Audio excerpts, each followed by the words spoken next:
Everyone, this is Priyanka and welcome to my YouTube channel.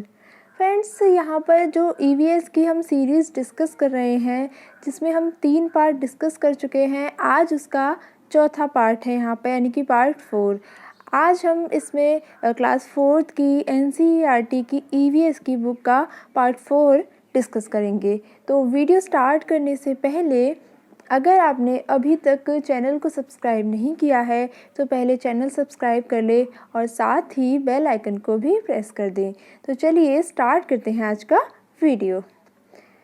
देखिए, ये जो है इसमें आज हमारा चैप्टर नंबर 5 है और इस चैप्टर का नाम है अनीता की मधुमक्खियाँ। तो इसकी एक छोटी सी स्टोरी है, पहले हम वो जान लेते हैं कि देखिए, एक यहाँ पर एक छोटी सी बच्ची की कहानी है जिसका नाम है अनीता खुशवाहा। और जो अनीता है वो मुज़फ़्फ़रपुर ज़िले के बोचाहा गांव में रहती है। मुज़फ़्फ़रपुर ज़िला जो है वो बिहार में पड़ता है और जो अनीता है वो बोचाहा गांव में रहती है और वो मधुमक्खी पालने का काम करती है। यानी कि जो अनीता खुशवाहा है वो मधुमक्खी पालने का काम करती है और मुज़फ़्फ़रपुर बिहार में है। ये बात आपको याद रखनी है। अब देखिए, यहाँ पर पहले हम सबसे पहले बिहार देख लेते हैं मैप में कहाँ पड़ता है। एक सेकंड, देखिए इसको ज़ूम करके हम देख लेते हैं। ये देखिए, ये है आपका बिहार और बिहार की जो कैपिटल है वो है पटना। इसके अलावा बिहार की जो बाउंड्री टच होती है वो होती है यूपी से, इधर झारखंड से, और इसके अलावा पश्चिम बंगाल से, नेपाल से। तो यहाँ बिहार अपनी यहाँ सीमा साझा करता है इन स्टेट से।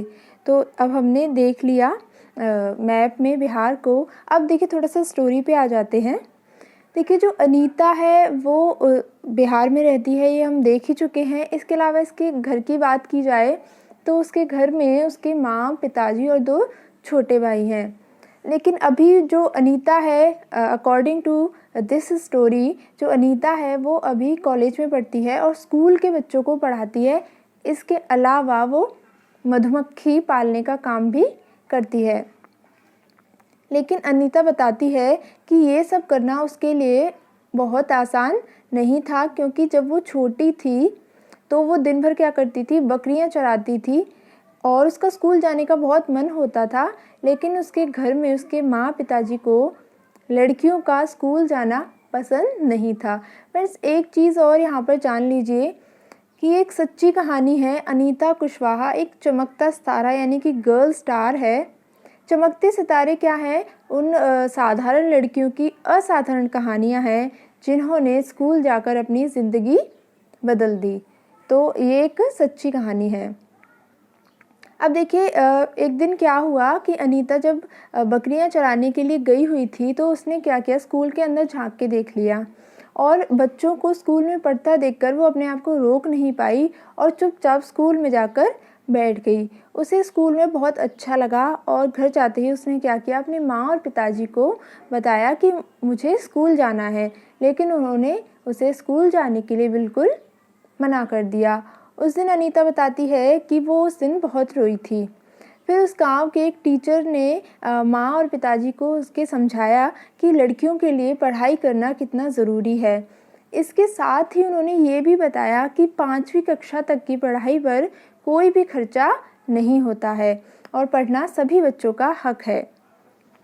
तो टीचर के समझाने पर उसके माँ और पिताजी मान गए और अनीता ने भी स्कूल जाना शुरू कर दिया। अब वो बताती है कि उसके स्कूल में बहुत ज़्यादा नंबर नहीं आते थे, लेकिन वो हमेशा टीचर से सवाल पूछती रहती थी। कुछ ना कुछ वो टीचर से हमेशा पूछती रहती थी। उसके बाद चलिए आगे बढ़ते हैं। देखिए, वो अनीता बताती है कि उसे पढ़ते पढ़ते 5 साल बीत गए और उसने 5वीं कक्षा पास कर ली। उसके बाद उसे आगे पता लगा कि 5वीं कक्षा के बाद 6वीं कक्षा से उसकी पढ़ाई का जो खर्चा है वो बढ़ जाएगा। तो उसके माँ और पिताजी ने उससे कहा कि अब तुम पढ़ाई नहीं करोगे। लेकिन अनीता आगे पढ़ना चाहती थी और उसके लिए अनीता ने हल ढूंढ ही लिया। कहते हैं ना कि जहाँ चाह वहाँ रहा। तो उसने क्या किया, अनीता ने अपने से छोटे बच्चों को पढ़ाना शुरू कर दिया। उससे जो उसे पैसे मिलते थे उनसे उसने आगे की अपनी पढ़ाई स्टार्ट कर दी। अनीता बताती है कि जब वो छोटे बच्चों को पढ़ाती थी तो उसी गांव में कुछ बड़े लड़के थे जो कि उसका जो बच्चों को पढ़ाना था उन्हें पसंद नहीं आता था, इसलिए उन लड़कों ने उसे जो बच्चे थे उसके पास पढ़ने आते थे उनको डराना और धमकाना शुरू कर दिया।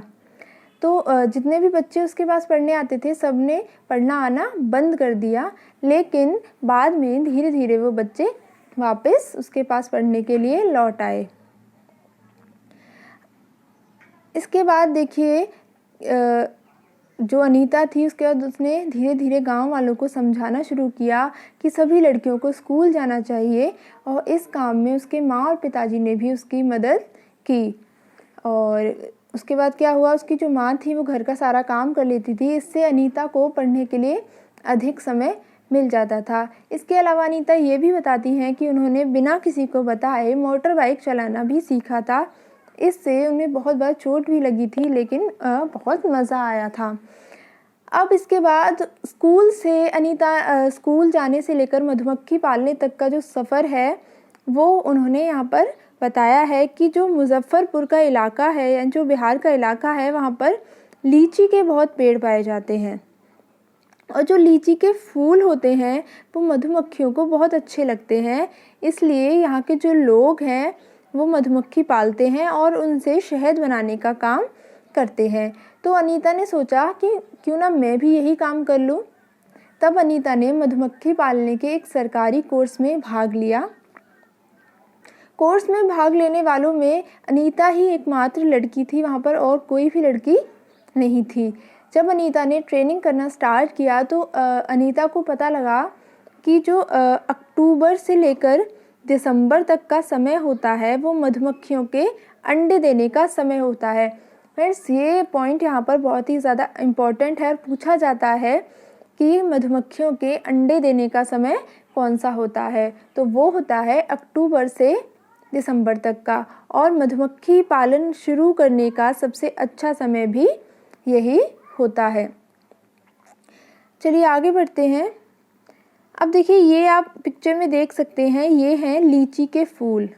और अगर हम लीची के फूलों की बात करें तो जो लीची के फूल होते हैं वो फरवरी में खिलते हैं।